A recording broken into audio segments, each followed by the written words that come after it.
We are going to begin the funeral service for Mr. Scott Floss. If you have a cell phone, I'd ask you kindly to place it in the silent mode or turn it completely off at this time. I'd also like to welcome friends and extended family who are visiting us via live stream. On behalf of the family, thank you as well. Services will be conducted by Rabbi Michael Tillman, and he's going to explain the next step that he'll be doing. Don't leave, please. Stay, right? You stay, right? Yeah. My dear friends, before we begin the service, we shall perform a very ancient ritual, which is called Kriya in the Hebrew language. The ritual in question dates back to the biblical period of the Jewish history.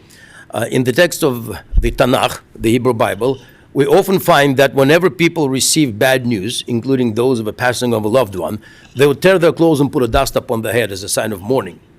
And the custom of rending our garment on the occasion of a death of a loved one were retained in our community to this day. Therefore, at this time, we shall tear the ribbons given to the members of the family. So I would like to ask my dear funeral directors to assist me, because there are a lot of you, my friends.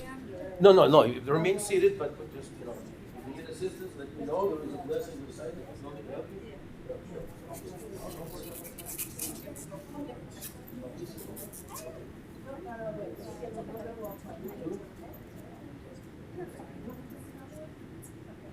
Everyone, blessed be Lord our God, ruler of the universe, judge. Amen.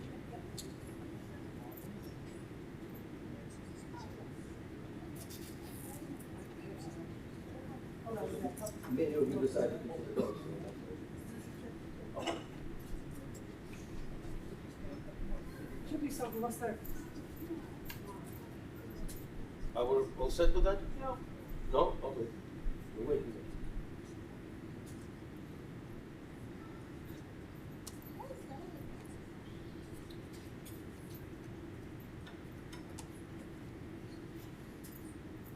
Just stand it right over. Pull it up. All right. On the right side. On the right side.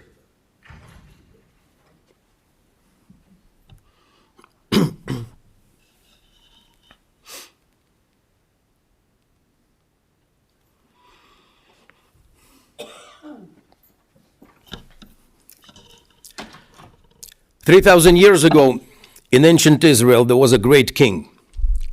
He is known in our tradition as King David. Now, David was a truly remarkable, a brilliant man. He was a warrior. In fact, he conquered Jerusalem and made it the capital of the ancient Hebrew state. He was a musician, a poet, even a dancer. But he was also a father. And there's a story about David that once God blessed him with a child, and he was very happy. He was very excited, but the tragedy struck. The baby fell gravely ill. And for 7 days, the child was what we would now call in a critical condition. During that time, David, who was saddened, feeling desperate, isolated himself from the world, spent all of his time in his chambers and refused food and drink. He prayed, he meditated. On the 8th day, the baby died. The members of the court were not willing to tell the king. They were reluctant to break those bad news to the mighty man. Who knows how would he react? Anger, wrath. So finally they entered the room and said, "Almighty King, the child is dead." What happened next was truly astonishing to the members of his court. Because David got up and ordered to bring him white clothing, which in ancient times was the clothing worn for celebrations. And he also told him to arrange a banquet table. They said, "How come when the child was ill but still alive, you were basically mourning. Now when he died, you want to have a banquet?" And David said, "In the course of these days, I realized something. I'm a mere mortal. I cannot question, much less change God's will. It is not in my power to bring him back. I know sometimes we will meet again. But now, said David, now I must continue to live days measured for me. Today, my dear friends, without any exaggeration, we are living through nightmare.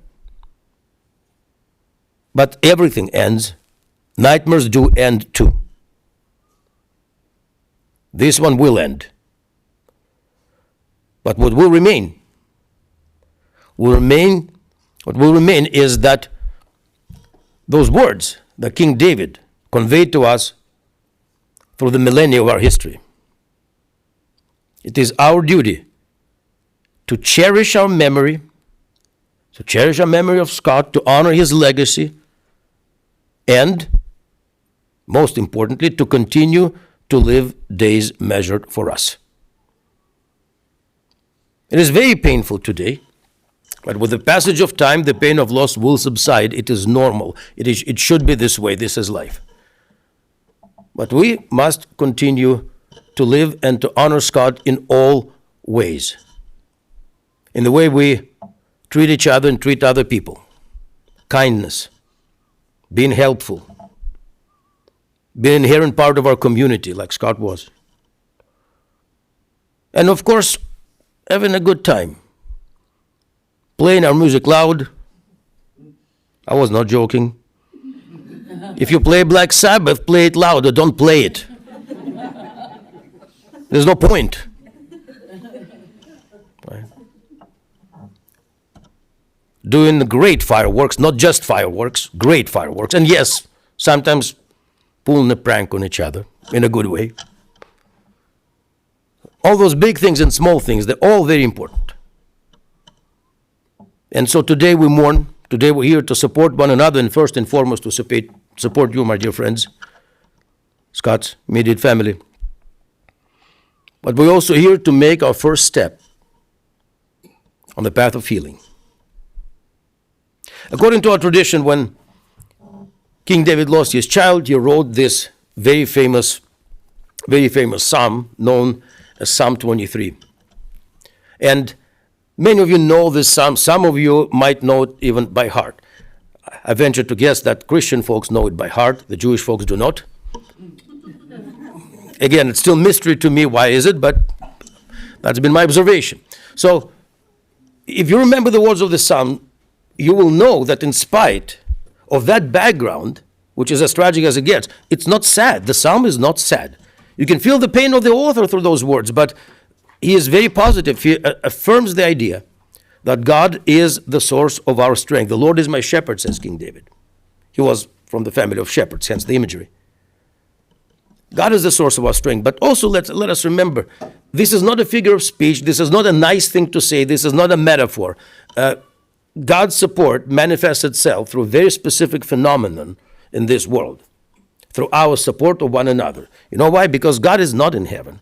God is not inside of us. God is in a relationship between human beings. When there is positivity, when there is good energy, when there is mutual support, that's where the divine presence is. The words of King David, Psalm 23. Mizmor leDavid, Adonai roi lo yachsar, beno deshe yarbetzeni al mei menochot yanachaleni nafshi yeshuvev, yanheni b'maglei tzedek lema'an shmo. גם כאלך בגץ על מוות לא יראה כי אתה עמדי. שבתך ומשענתך המה נחמוני. תערוך לפני שולחן נגד צוררי. דשנת בשמן ראשי כוסי רביה. אך טוב והסת ירדפוני כל ימי חיי. ושבתי בבית אדוני לאורך ימים. And feel free to join me with the English interpretation of Psalm 23. The Lord is my shepherd, I shall not want. He maketh me to lie down in green pastures. He leadeth me beside the still waters. He restoreth my soul. He leadeth me in the straight paths for his name's sake.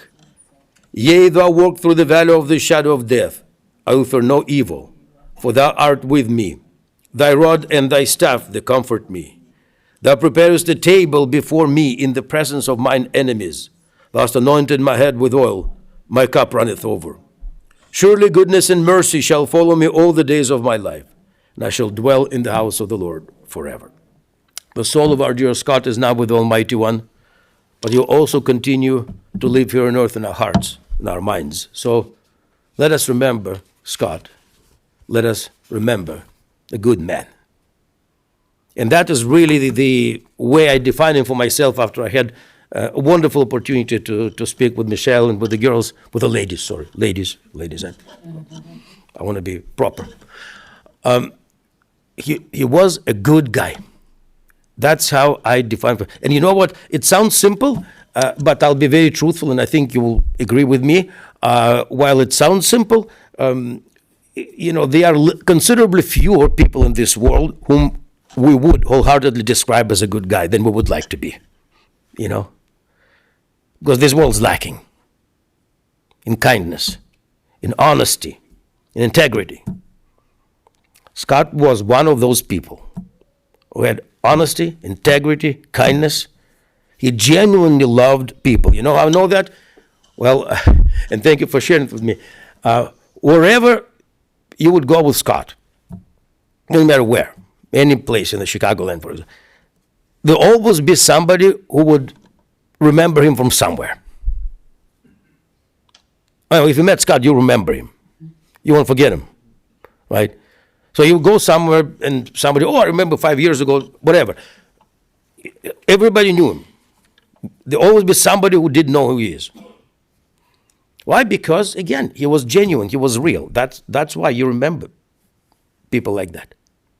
But let us begin from the very beginning, redundant as it sounds. Scott was born in Chicago. And he was a unique guy because he was a Jewish kid who voluntarily, willingly attended St. Greg's.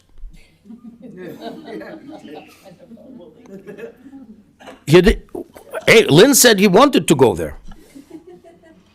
Because I was wondering, when we talked, how come the Jewish, in Sioux Falls, South Dakota, Catholic schools are good schools, so Jewish people send their, we're in Chicago, there are all kinds of, no, he wanted to go there. His friends went there. Well, kids, right?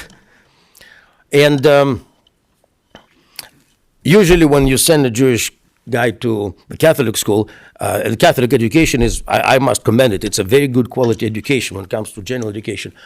Catholic schools are great. And usually the Jewish kids are kind of exempt from specifically Catholic topics, religion. And Scott went to religion. He did. He went to religion class because he enjoyed debating.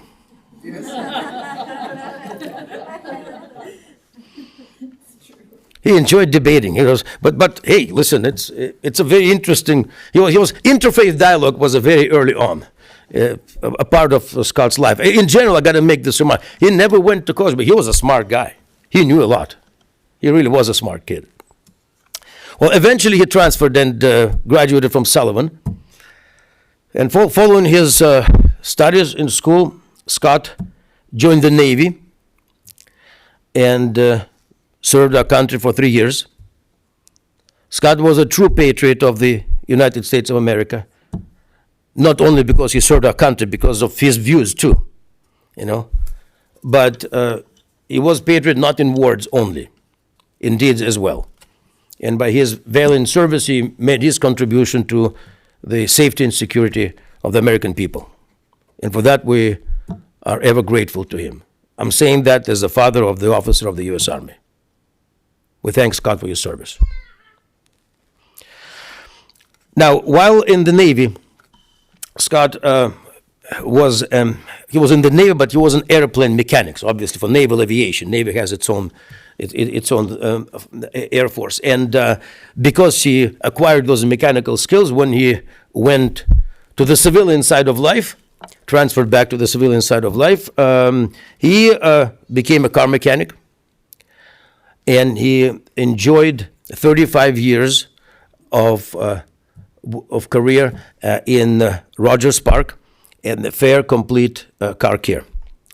He became a manager of that facility, and this really meant the world to him, because he was an inherent part of the community. Rogers Park is a very It's a community in itself, in its own right. It's well, every community is unique, right? And Rogers Park is no exception too. And he was an inherent part of the community. The community was important to him. He enjoyed being there, not because it was a job, but his heart was in it. His heart was in it. In fact, I asked you, Michelle, he worked in West Rogers Park. He lived in Bartlett. He commuted every day somehow. I mean, think about that. You're not going to look for a different job. You love that one. And that, again, speaks to us of Scott's integrity, commitment. And yes, he was someone who was committed to things that he did. He was also very much committed to his views.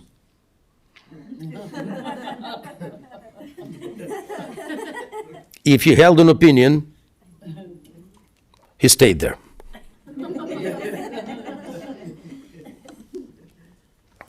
So, well, again, consistency. Consistency, it's what's important. Now, he was someone who really loved life. Scott loved life. He loved people. He genuinely loved people. He helped people. He was a kind of good man. And in fact, before I proceed to speak about his hobbies, things that he loved, another thing about Scott that we need to remember is that he was in this business. He was in the customer service business. His job was to take care of people. So he knew firsthand how to properly take care of people. So when Scott himself had any kind of a customer care complaint, you didn't want to be on the receiving end of it. It would be, so the rest of the family would just leave the room when he was doing his spiel on that one. Be it as it may, he loved life in its many manifestations. First of all, remember, he was a car mechanic, so he loved cars. Well, he was a true American, and that's the inherent part of the American culture. We love our vehicles. And he loved cars, but let me mention again, Scott was a patriot. Everything must be American-made. Everything must be sold American in Scott's ideal world. So we're getting there. Don't worry, we're getting there. Slowly. So therefore, Scott's cars must be American, right? His favorite was, of course, Ford. If you want to be very specific, Ford Fusion. But in general, I don't think there was a U.S.-made car that Scott did not like. He loved them all. I already mentioned in passing the fireworks that Scott used to make. He used to make them for Maryville, Indiana. Well, he was a certified pyrotechnician. So his fireworks were not just your generic kind. Those things were bright and impressive, to say the least. He was really good at it, a true master. And of course, he'd shop at this famous Kaplan firework. I think everybody buys in there to this day. Now he loved sports. He loved football. But believe it or not, he was a fan of New England Patriots, being the Chicago kid. But I can see why, because he probably gave up on the Bears.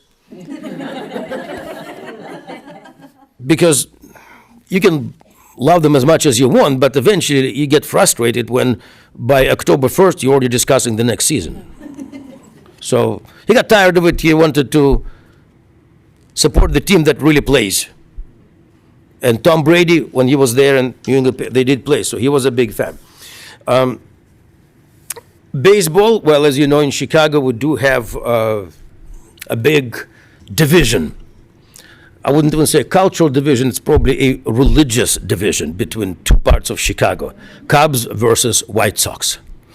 So Scott, in spite of the fact that he comes from the north side, he liked the White Sox. Did he like the Cubs? I think it would probably be safe to say that in Scott's world, any day when the Cubs lose is a good day, which leads us to state that he had a pretty good life in that regard.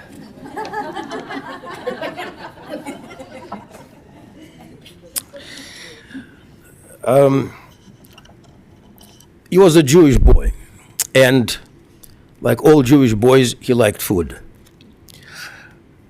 Scott loved steak, like a true Chicagoan. I mean, Chicago is a place where we love our steak. With all respect due, vegetarians, leave. There are many other places where you fit well, but not in Chicago. Again, being a Jewish boy, Scott loved Chinese food. We Jews love the Chinese food, what can I tell you? However, I must say, it does not mean at all that he was a big fan of the People's Republic of China. No. Again, he was a patriot of the United States of America, a big patriot of the United States of America. And China, of course, is the main rival, if not to say the enemy. So, no. His love for China was limited to the American Chinese food. That was pretty much the end of it. Scott loved music. He loved the right kind of music. He loved to go to concerts when the decibels ring and you leave deaf. And he played his music loud because that kind of music must be played loud. Otherwise, you don't play it. I mean, Black Sabbath, Metallica. They released a new album on Friday, Metallica. Great stuff. Iron Maiden. Those are classics. Those are classics. See, that was the time when people still played music rather than program beats with dance moves. He loved Korn, Kiss. Well, Kiss is not so much about music. As you know, it's more about the brand, the image, the show, and all that stuff. And for the same reason, he loved Alice Cooper. So that was Scott's world, the world of loud and yet beautiful, inspiring music. As I mentioned, he loved to play pranks on people, including members of his family. His favorite time for those was Halloween, and he would set you up pretty big. He always would find a way to get the girls to jump, and he did. That was his thing.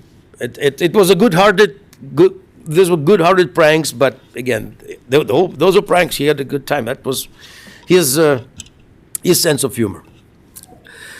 Now, I would like to discuss a little bit Scott's family.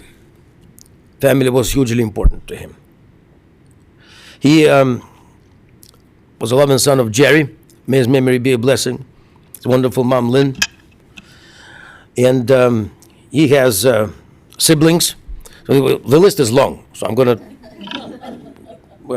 yeah. He has siblings, Michelle, Melissa, Denise, and David. He was blessed with a wonderful marriage to Michelle. They were married for 19 years. He has wonderful daughters, Leah, Ashley, Heather, and Marah.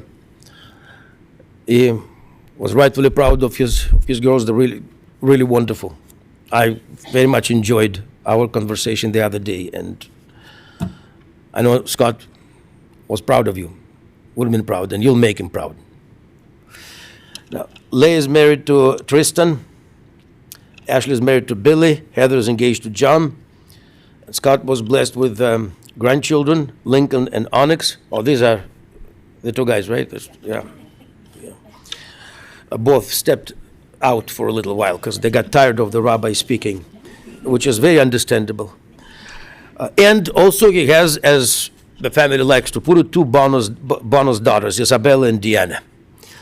And I would also like to acknowledge Leah's, Ashley's, and Heather's mom, whose name is Susan.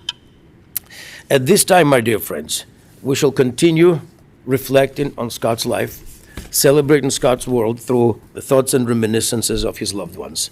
First, I would like to invite Michelle to come forward and share with us her thoughts.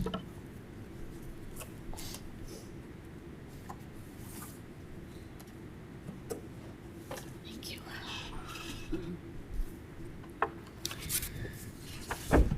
Ooh, well, there's a lot of people here. All right, let's see if I can do this. I just wanted to share with everyone who Scott was to me, because I think he always took time to tell others what I meant to him. I met Scott in July of 2003. Our shared love of heavy metal music both led us to a dating site sponsored by our favorite radio station, 93.5 FM. We set up voicemail profiles and were matched. Unlike today, there were no pictures to swipe left or swipe right. Our connection was based solely on personality traits. We spoke on the phone for hours at a time over the course of a few weeks. I was so taken by this man, who was raising 3 girls on his own, and excited to have found someone who shared my taste in music, who liked cats, and what a bonus, he was Jewish. When we finally had our first date in person, I was so nervous. What if I didn't find him attractive? When he knocked on my apartment door and I opened it, I immediately exhaled. He was cute. And he was the first person to agree.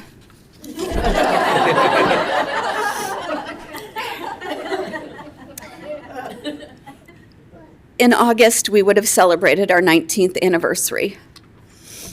Like most marriages, we had our ups and downs, but through it all, we were committed to one another and our family.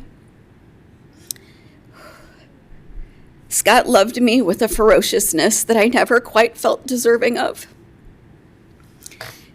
He would do anything for me and showed his love by doing things like making sure my gas tank was always full, but then never failed to let me know that my gas mileage was not as good as his. I will cherish the memories of the multitude of concerts we went to, of watching our beloved New England Patriots play football, our Sunday dinners, vacations, and spending time with our fabulous group of friends.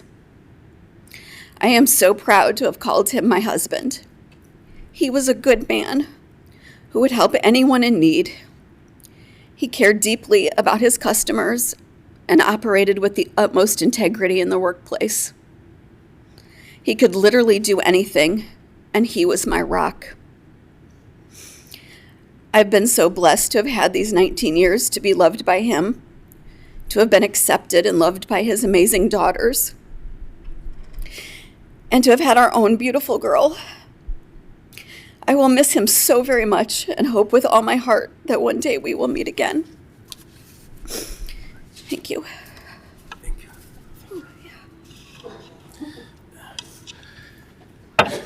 And now we will hear from Scott's daughters.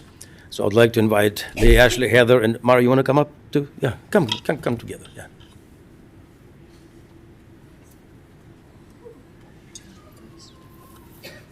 Mine's kind of long.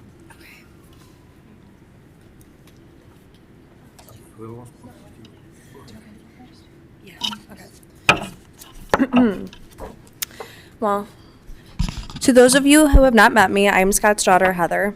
I truly wish I can be doing anything than being here, talking about my father's passing. It is truly the worst nightmare I could have ever imagined.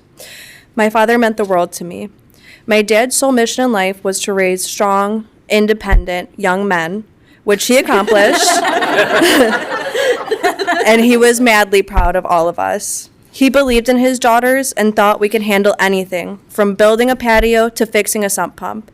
There was nothing he didn't think we could accomplish. It's either that or he really liked cheap labor. I'm still debating. I wanted to talk a little bit about my dad and my fondest memories. Growing up, there was not a single place we went that someone didn't know or call him out, "Scotty, is that you?" It was a running joke with my sisters and I our whole lives, and I look back at that now and I just laugh. An unnatural amount of people knew my dad, but they didn't get to see who he was to us, and I wanted to share some of my favorite memories. Growing up, my dad used to make us breakfast every Sunday and made the best French toast and demanded we ate as a family. He also was a master on the grill and always made enough food to feed a small army, which is a trait I carry on. When we were little, he would take us on bike rides as a family through parks and always wanted to be outside and active. He would take any opportunity to blast rock music in the house and the car. All of these things are what I love doing in my spare time to this day, and they all stem back to my dad.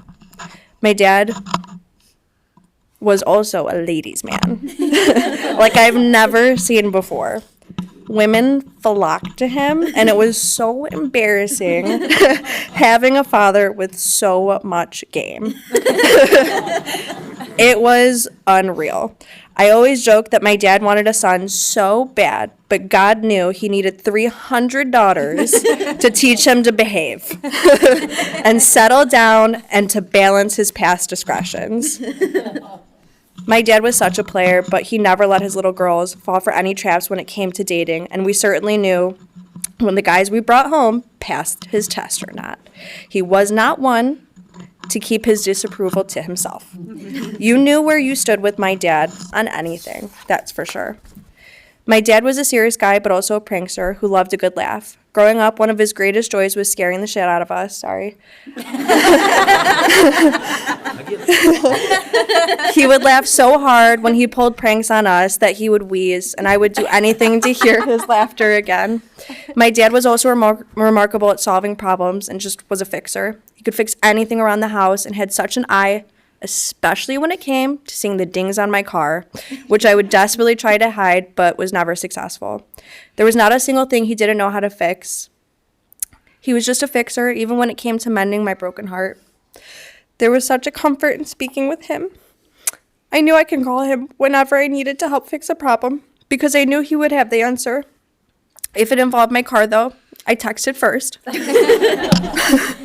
I just adored my father, especially in these last few years. We connected on a level I can't explain, but I do think it may have something to do with my ability to talk politics with him, which is his favorite subject.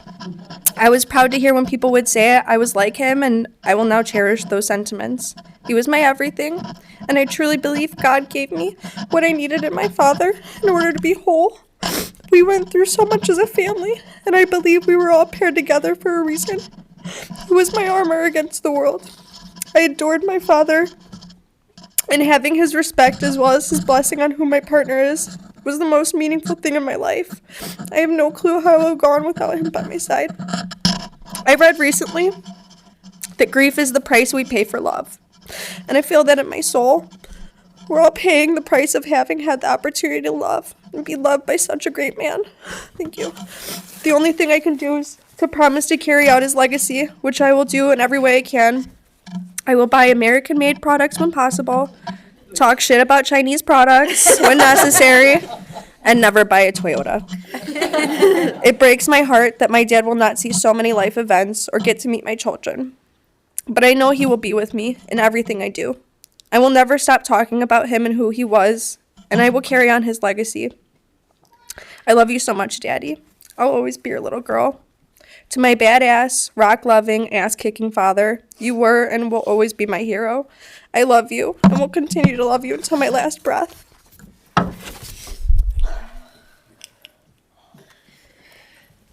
It's a tough one to follow.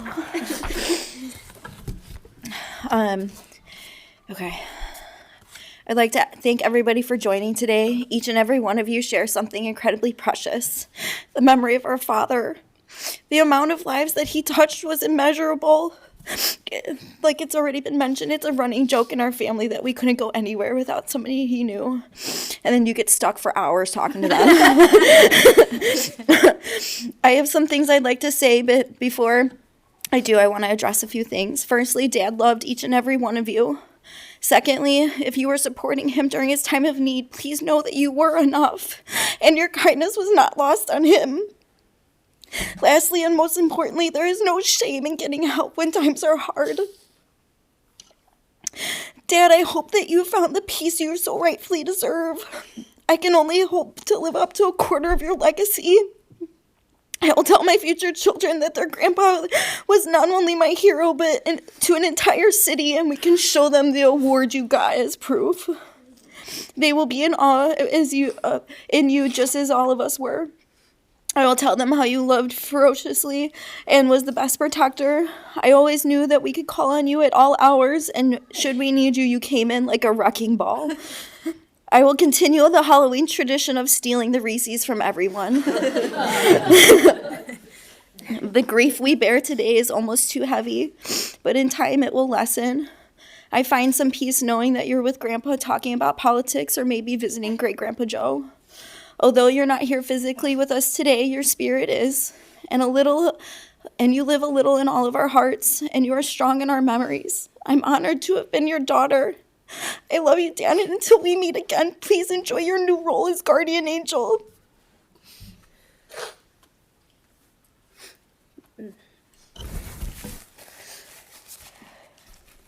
When we were talking, getting things set up, everybody kept saying, write it down,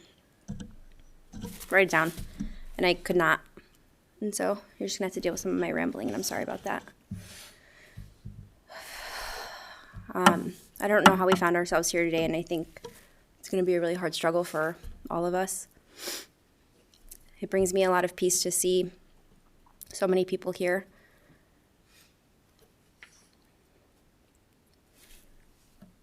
What I would love to hear from this, as much as we appreciate the I'm sorry's and what can I do for you, I would love to hear you tell me that you've called your loved ones and you're making future plans with them, and you checked in on people you were worried about, and you will continue to do that.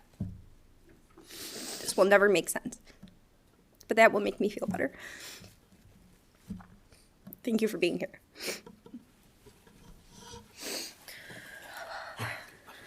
She didn't want to speak. So.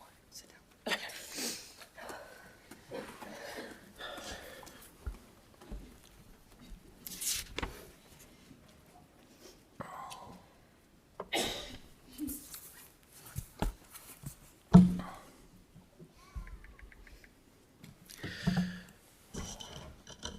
In the Jewish tradition, we believe that our loved departed ones, when their souls return to God, as God give us souls, when their souls return to God, then they, in heaven, petition the Almighty One on our behalf, so that here on earth we would be well, that we would live well.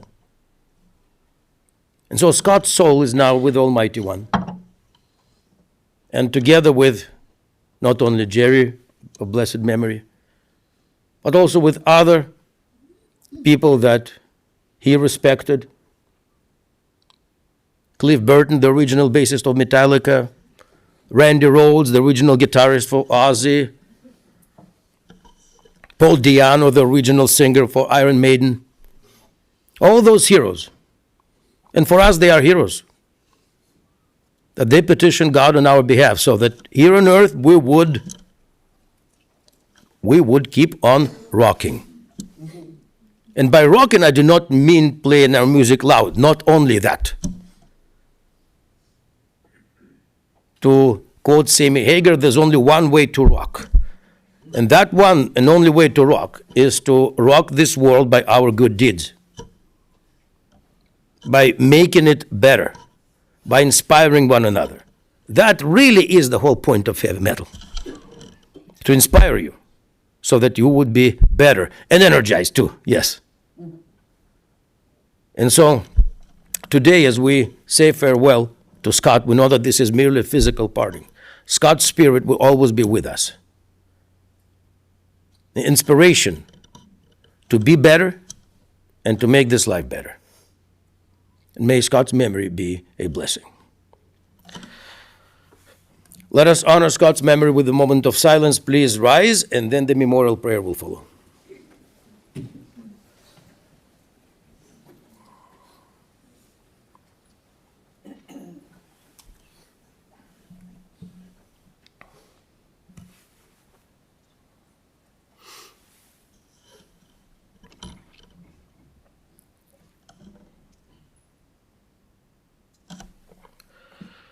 In the rising of the sun and in its going down, we shall remember Scott.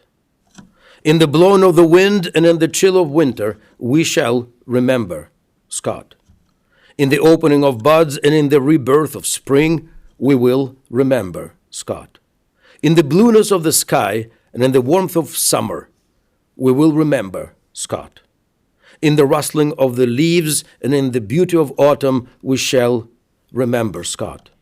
In the beginning of the year and when it ends, we will remember Scott.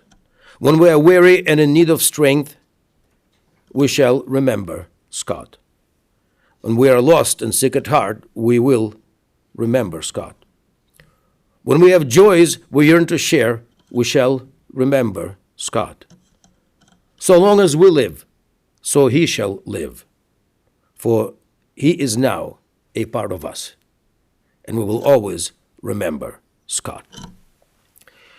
יתגדל ויתקדש שמי רבה, בעלמא דברה חירותי וימליך מלכותי, בהיכון וביומכון ובחיי דכל בית ישראל, בעגלה ובזמן קריב ואמרו אמן. יהיה שמי רבה מבורך לעולם ולעלמי עלמיה. יתברך וישתבח, ויתפאר ויתרומם ויתנשא, ויתהדר ויתעלה ויתהלל, שמי יתקודשה ברכו. לעילה מן כל ברכתה ושירתה, תושבחתה ונחמתה, דאמירם בעלמה ואמרו אמן. יש לה מראה במין שמיה, וחיים עלינו ועל כל ישראל, ואמרו אמן. עושה שלום במרומיו, הוא יעשה שלום עלינו ועל כל ישראל, ואמרו אמן. May God grant peace to those who mourn and comfort all the bereaved among us. Amen. Please be seated, my friends.